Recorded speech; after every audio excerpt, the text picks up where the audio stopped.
Bonjour, donc on se retrouve aujourd'hui pour une nouvelle DRJ News qui sera consacrée aux principales nouveautés d'Ableton Live 9 qui sortira prochainement. J'ai pas de date fixe, certains disent début 2013. Bon, sur le site c'est indiqué prochainement, donc je peux pas vous en dire un peu plus par rapport à la date de sortie, mais je vais essayer de vous résumer brièvement les principales nouveautés qui ont été donc divulgués lors d'une vidéo de présentation que je vous mettrai en lien en descriptif, qui est bien sûr en anglais. Donc je vais essayer de vous en faire un résumé donc en français, le plus simplement du monde. Donc commençons. Alors la première chose que j'ai pu noter, c'est la conversion des clips audio en MIDI. Ça on savait déjà que Live pouvait le faire. Je dirais que maintenant avec Live 9, on aura un peu plus de précision. Sur trois choses. On aura la possibilité de convertir donc un clip audio donc en MIDI par rapport à des harmoniques, par rapport à de la mélodie ou par rapport à de la rythmique.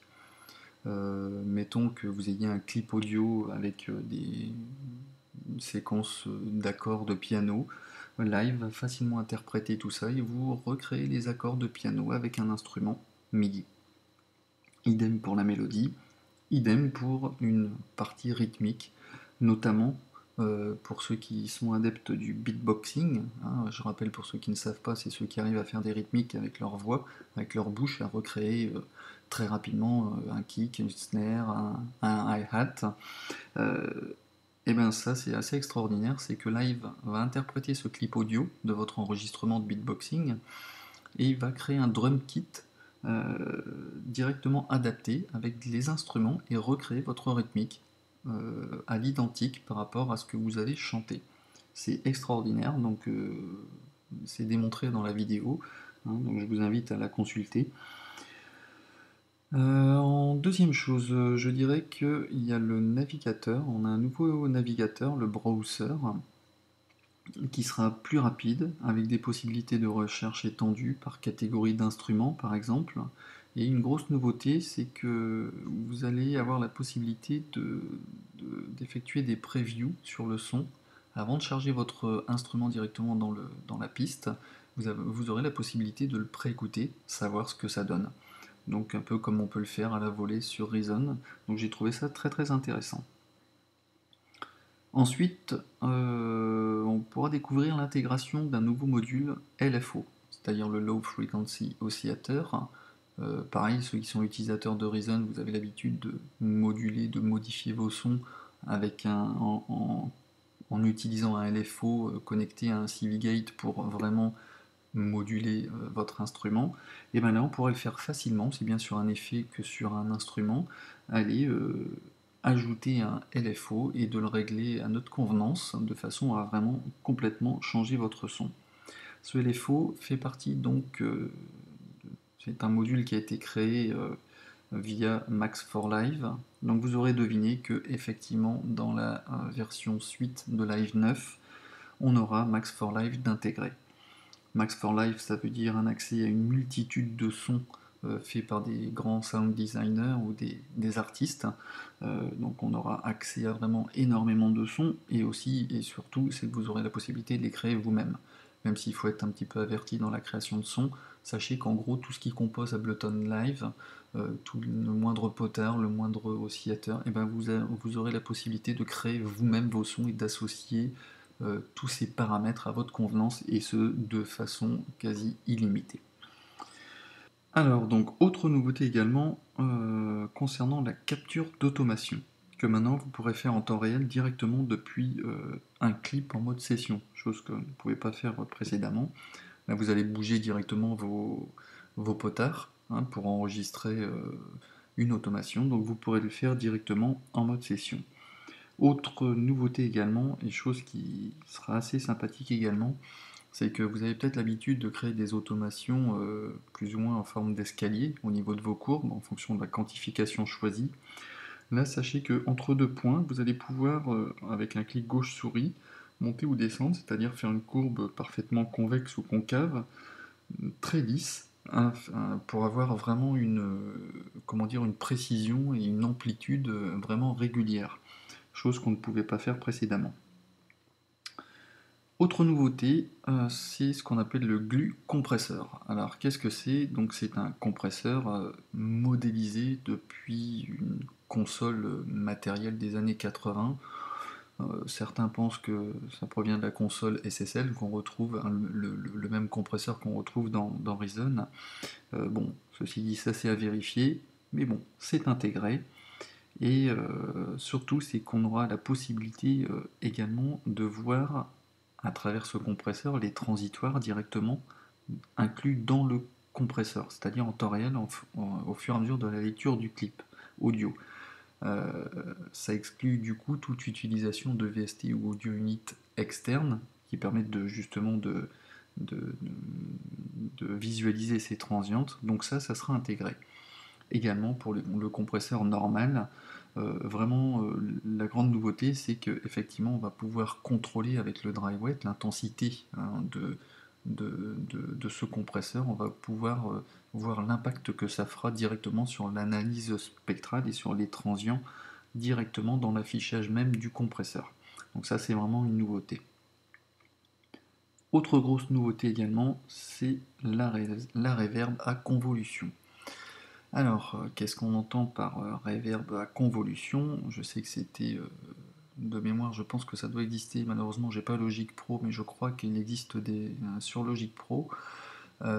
Pour vous résumer, la reverb à convolution, c'est ce qui va se rapprocher le plus des ambiances réelles, soit de grandes salles de concert ou d'une abbaye, ou enfin vraiment d'un environnement particulier. C'est ce qui va retranscrire en fait l'empreinte vraiment d'une l'impulsion d'un échantillon. En fait, euh, on va vraiment réussir à se rapprocher le plus d'une ambiance donnée réelle.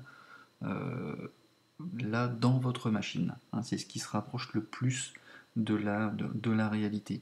On parle de reverb à convolution, mais on peut parler également d'autres termes. Il n'y a pas que la reverb qui a à convolution. Hein. La convolution, c'est vraiment le principe de capturer une empreinte d'un endroit donné, ou par exemple d'un positionnement de micro particulier qui génère une ambiance particulière.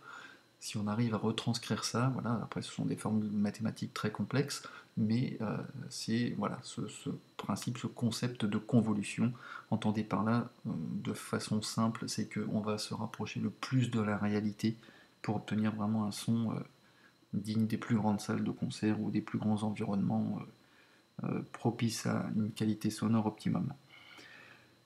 Ensuite, on aura l'EQ 8 ou 8. De la même manière que le compresseur, on aura un spectre intégré, en sortie intégrée, avec des pré-réglages en plus, ce qui nous permettra plus facilement, pour ceux qui ne maîtrisent pas trop les EQ ou le mastering, de présélectionner des pré-réglages, si je puis dire, de façon à optimiser votre son directement. Ça sera beaucoup plus facile. Tout en ayant en visuel cette analyse spectrale qui nous permet de voir vraiment l'incidence que tel ou tel réglage peut avoir au niveau des EQ. Autre nouveauté, ça va être le panneau notes, des notes MIDI. On va avoir accès à des fonctions inversées, renversées, des transpositions, accélération, des ralentis entre des marqueurs de stretch, tout ça sur les notes MIDI en un seul clip. Donc ça c'est vraiment une grosse nouveauté, ça permettra également de, voilà, sur une partie, sur une sélection d'un clip MIDI, on va pouvoir inverser rapidement ou transposer les notes de façon à enrichir votre composition, votre mélodie, ou à découvrir des suites voilà, de notes que vous n'auriez pas pensé avoir. Donc ça va vraiment nous aider à enrichir notre construction sonore. Notez également que pour ceux qui avaient l'habitude de travailler aussi bien que le mode session que le mode arrangement, précédemment on pouvait enregistrer, donc enfin créer toute une suite de clips en mode session. Une fois que tout était prêt, les scènes étaient créées, on pouvait donc l'enregistrer en mode arrangement. Et bien maintenant, on aura la possibilité en un seul clic ou en quelques clics d'isoler, une fois qu'on a enregistré toute une séquence audio en mode arrangement, on va pouvoir faire une sélection de clips du mode arrangement et en une seule manipulation de regrouper le tout pour le remettre en mode session, chose qu'on devait faire élément par élément avant. Là, on va pouvoir le faire en quelque sorte sur un tir groupé. Qu'est-ce qu'il y a également? Donc ça voudra dire dans la version 9 aussi, vu que Max for Live est intégré également, Ableton Live aura des packs dans la version suite, des packs supplémentaires pour arriver jusqu'à un ensemble de 3000 sons, soit 500 gigas je crois de sons, donc issus des plus grands sound designers, enfin vraiment avec des sons de très grande qualité. Vous aurez l'occasion également de découvrir le nouveau contrôleur qui s'appelle Push. Ça, je ne vais pas rentrer dans le détail non plus, mais dans la vidéo de description, vous aurez un descriptif vraiment de toutes les fonctionnalités de ce nouveau contrôleur qui semble quand même assez extraordinaire. Dernier point, je vais vous parler du prix. Sachez que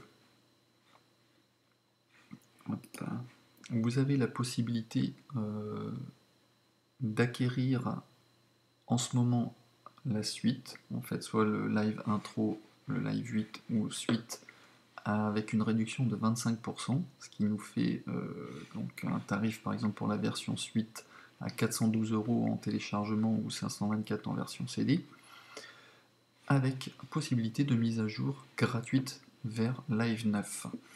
Pour information, si vous regardez le prix normal de Live 9, suite, il est quand même au prix de 599 €.